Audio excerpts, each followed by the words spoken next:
Pasok tayo dito guys. May lagusan dito guys oh. Wow. Ganda. Actually guys, dito na area ay safety man talaga guys, no? Minsan may mga tao dito na pumupunta.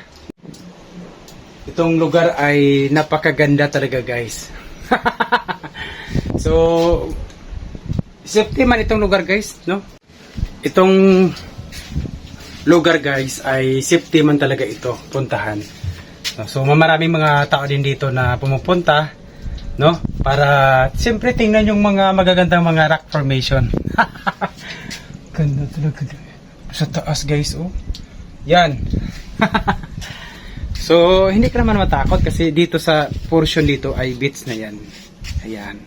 So, siyempre may mga ano dyan, may mga butas-butas din.